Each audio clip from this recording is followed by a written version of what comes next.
Okay, we're going to look at vertical stretch of a quadratic. So this is another feature of a graph. We know that the basic parabola of y is equal to x squared. We know that the points are 1 and 1, 2 and 4, 3 and 9. And when we look at the pattern, we've learned that the pattern is over 1, up 1, over 1, up 3, over 1, up 5. Okay? We know that. We know all those patterns and we know all those points, and that's something that we're aware of. But what happens if we have a vertical stretch is that pattern no longer stays like that. The pattern changes. So if we take a look at our basic graph here, and we're just going to make it look just like the other graph. Okay, over 1, up 1. So if k is 1, which is what it is on a normal graph without any scale factor, we say the scale stretch is 1 or the vertical stretch is 1, then the pattern is like what we just described. But let's take a look at what happens if we make the vertical stretch, that k, that number in front of the x squared, 2. If you look at the pattern, we go over 1, but then we go up 2. And we get to this point, 1 and 2. So the vertical stretch is 2, the number in front of the x squared is 2, and the values is that we're going to sort of double the values. We're going over 1 and up 2 instead of over 1 and up 1, which is what we were doing before. If we make k 3, then the scale factor is again over 1, but up 1, 2, 3, so that now we're here.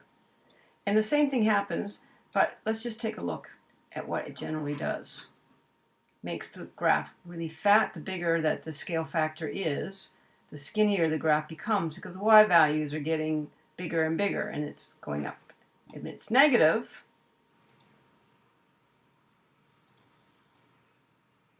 then we have a graph that's upside down.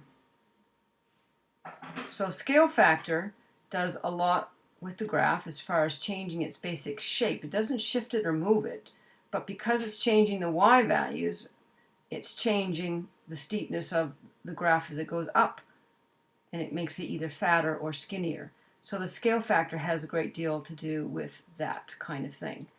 Now,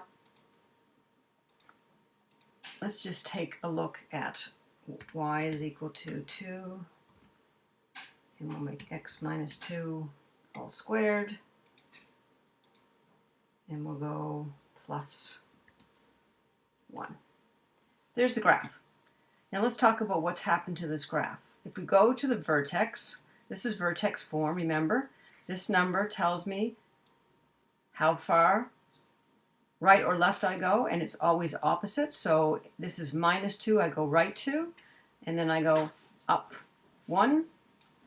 So the vertex is over 2 and up 1. Now if we take a look, it no longer goes over 1 and up 1. It's going over 1 and up 2 because of this number here. The 2 in front has changed the scale factor. A vertical stretch now makes this graph go up a little bit faster and be a little bit skinnier, and it now go over 1 and up 2. Now, sometimes it's difficult to find this vertical stretch from a graph, so we have to learn how to do it with algebra, and that's what we're going to learn next.